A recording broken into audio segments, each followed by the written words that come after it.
Neurocast, o podcast da disciplina de Patologia Médico-Cirúrgica do Sistema Nervoso. Episódio 2: AVC hemorrágico.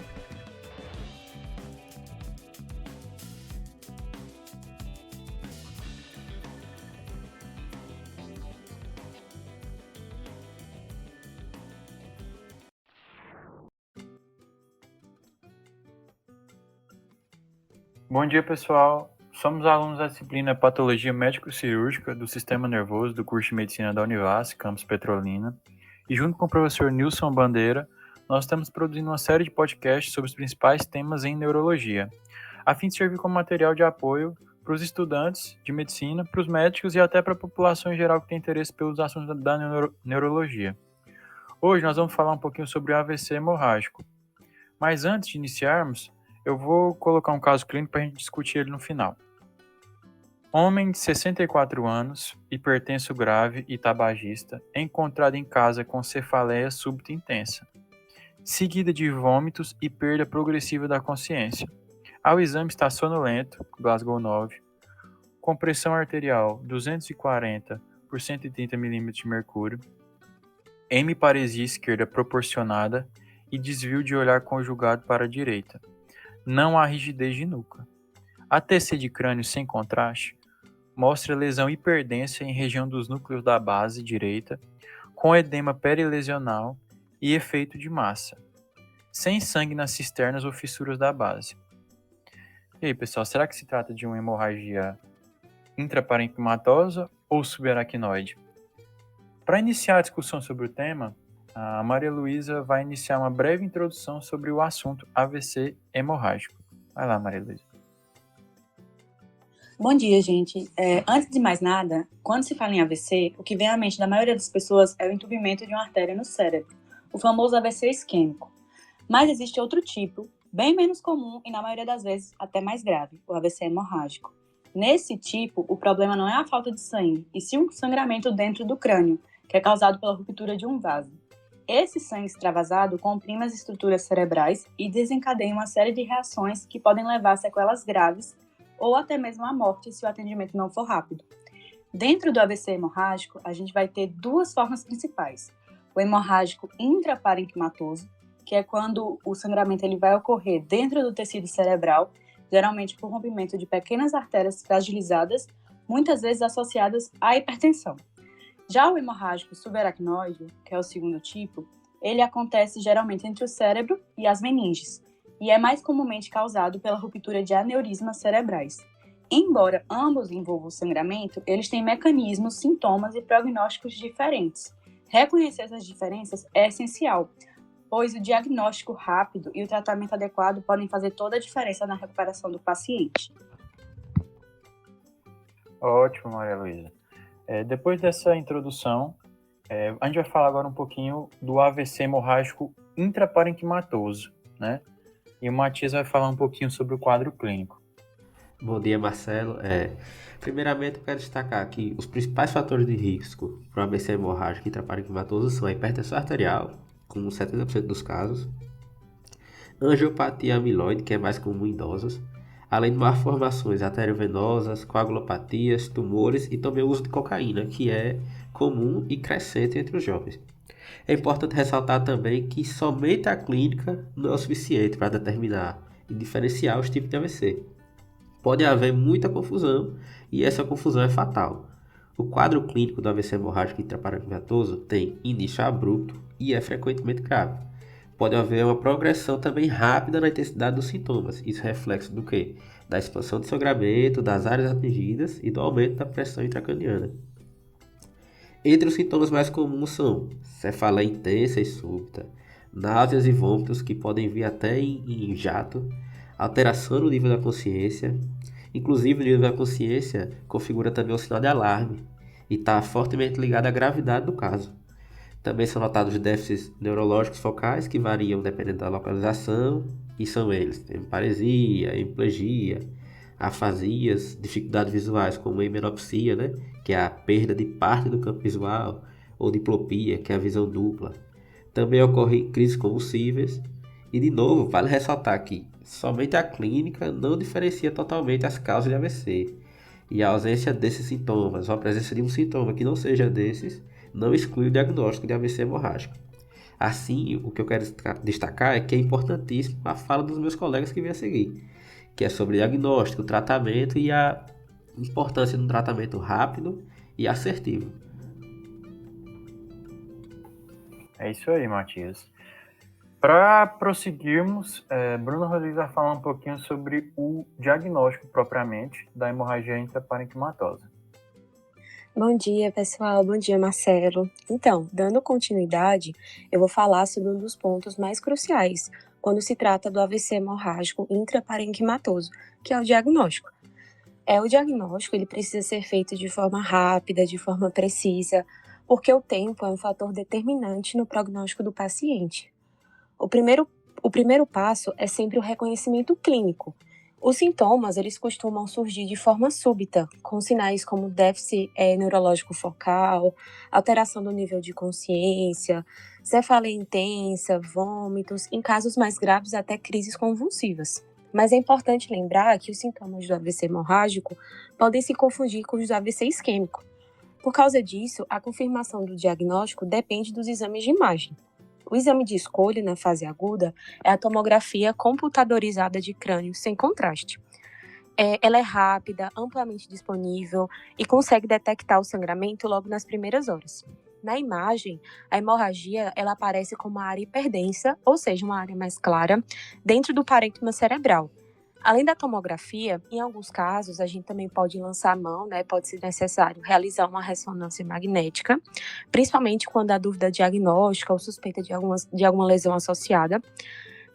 Nos pacientes mais jovens, ou quando o padrão da hemorragia é atípico, também pode ser indicado uma angiografia cerebral ou uma angiotomografia, porque pode ser investigado causas secundárias também, como malformações arteriovenosas, aneurismas ou tumores.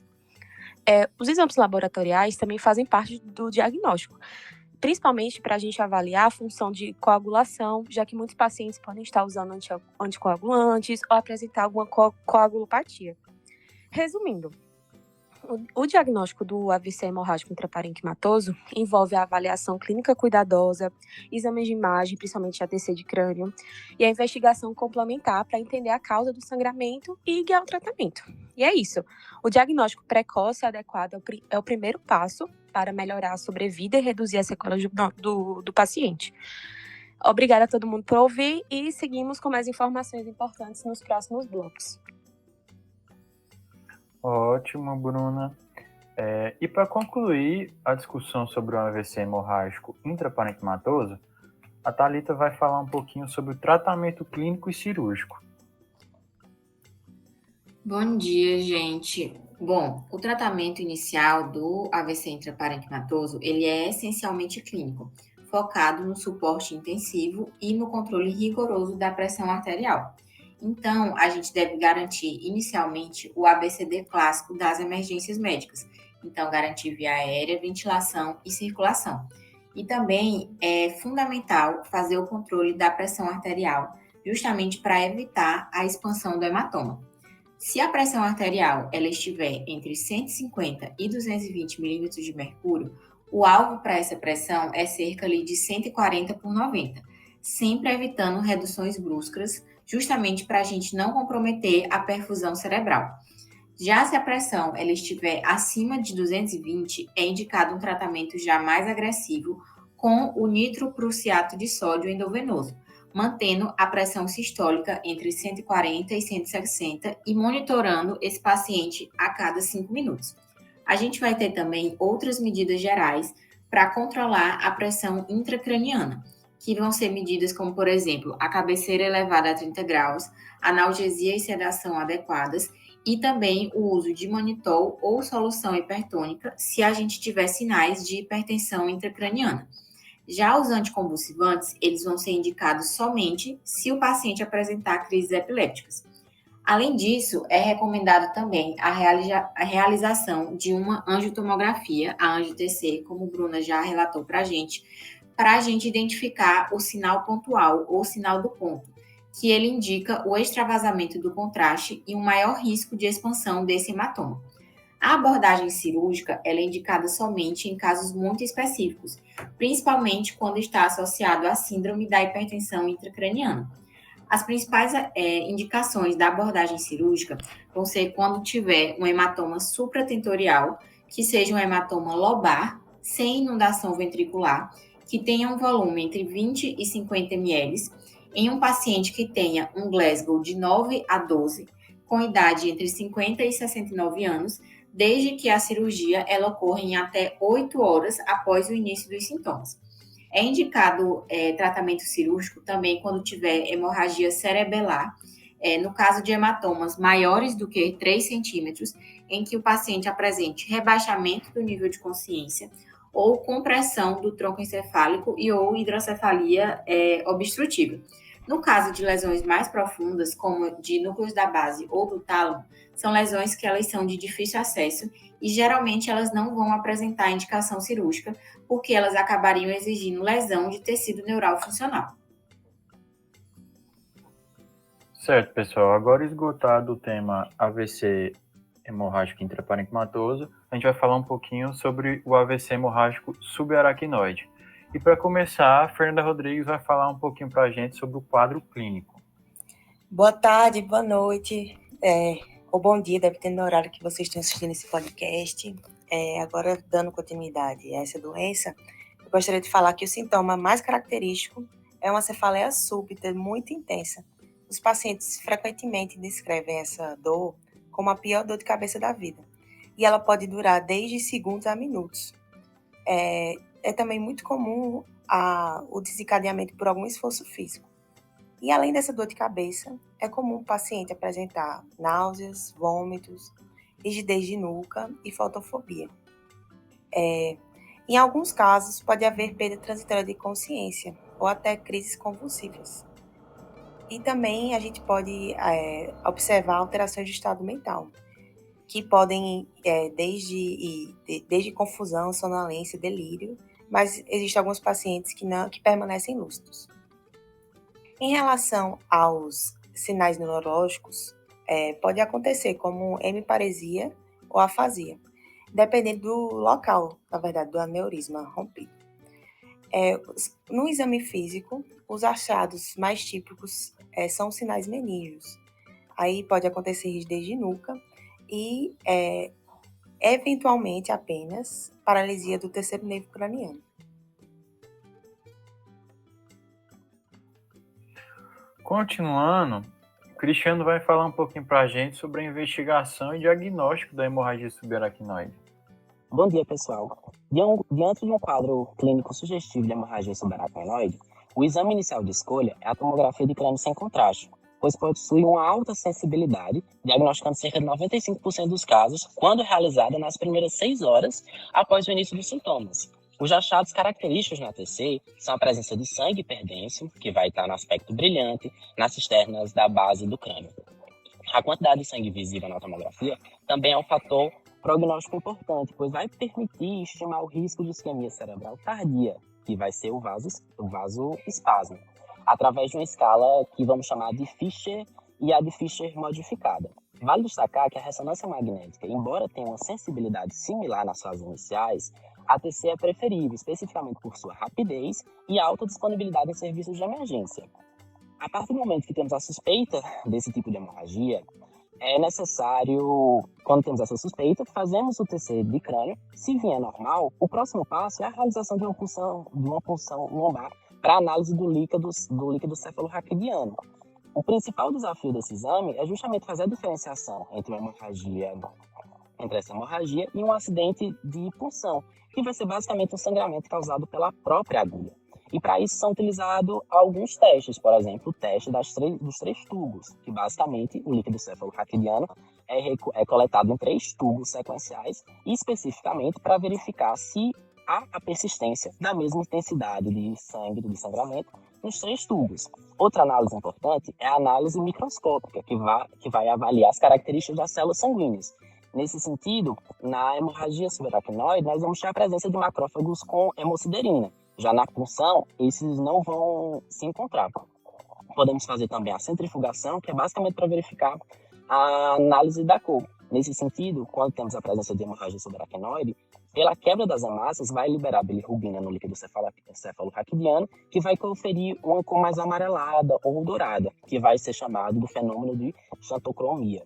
Além disso, é importante destacar que, uma vez que foi confirmado o diagnóstico de hemorragia subaracnoide, seja pela ATC ou pela análise do líquido cefalorraquidiano, o paciente deve ser encaminhado para a arteriografia ou angiografia digital. Este é o exame padrão ouro para identificar a causa do sangramento, que na maioria das vezes é a ruptura do aneurisma cerebral. Além de sua função diagnóstica, ele vai permitir também a realização de procedimentos terapêuticos, como a embolização do aneurisma, para prevenir novos sangramentos. E para concluir a nossa discussão sobre o AVC hemorrágico subaracnoide, a Abigail vai nos falar um pouquinho sobre o tratamento clínico e cirúrgico. Bom dia. Como é uma emergência, a primeira coisa é fazer o ABCD. Então, precisa garantir via aérea, fazer o acesso venoso calibroso, monitorar e estabilizar esse paciente. Para controlar a dor, pode-se usar medicamentos não opioides ou opioides, mas deve evitar a sedação excessiva porque isso vai impedir a avaliação do estado neurológico. E para impedir sangramentos e reduzir ou evitar que a pressão intracraniana aumente, são adotadas medidas como manter esse paciente em repouso, cabeceira a 30 graus, em dieta laxativa, para evitar que ele precise fazer um esforço excessivo para evacuar, porque esse esforço pode aumentar a pressão intracraniana. Também deve manter a pressão arterial média abaixo de 130 mm de mercúrio. Se precisar reduzir, pode ser usada a nicardipina. E para fazer a profilaxia com métodos mecânicos para evitar a trombose venosa profunda. E no caso de um aneurisma, é importante que seja feita a embolização ou clipagem cirúrgica de forma precoce, porque a maioria dos sangramentos eles vão ocorrer nas primeiras 24 horas. E outro ponto importante é que o paciente pode evoluir com complicações, como hidrocefalia, hiponatremia. E uma complicação importante é o vasoespasmo, também chamado de isquemia cerebral tardia, que é responsável por 25% das mortes. Então, para prevenir esse vasoespasmo, deve ser ofertado para os pacientes imodipina, que é um bloqueador do canal de cálcio. Certo, pessoal. Agora, para finalizar, vamos voltar para o caso clínico do início. Depois dessa apresentação, vocês conseguem diagnosticar qual tipo de AVC está ocorrendo? E aí, ouvintes? Então, é possível fechar o diagnóstico de AVC hemorrágico intraparenquimatoso nesse caso, né? Porque dá para diferenciar do subaracnoide por apresentar um déficit neurológico focal, nesse caso a hemiparesia, a hipertensão grave e o rebaixamento progressivo da consciência. Enquanto na hemorragia subaracnoide, ela cursa tipicamente com a cefaleia súbita, introvoada, rigidez de nuca, sem déficit focal inicial e sem efeito de massa na TC. Então, basicamente é isso, pessoal. Nós encerramos mais um episódio do podcast. E muito obrigado pela atenção. Espero que vocês tenham gostado. Espero que a gente tenha conseguido contribuir um pouquinho com o aprendizado de vocês. Tchau, tchau.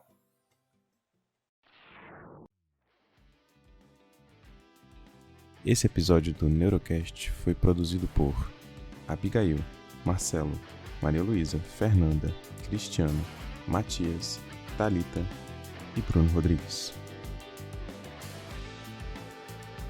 Agradecemos a colaboração dos docentes da disciplina de Patologia Médico-Cirúrgica do Sistema Nervoso e agradecemos a sua audiência.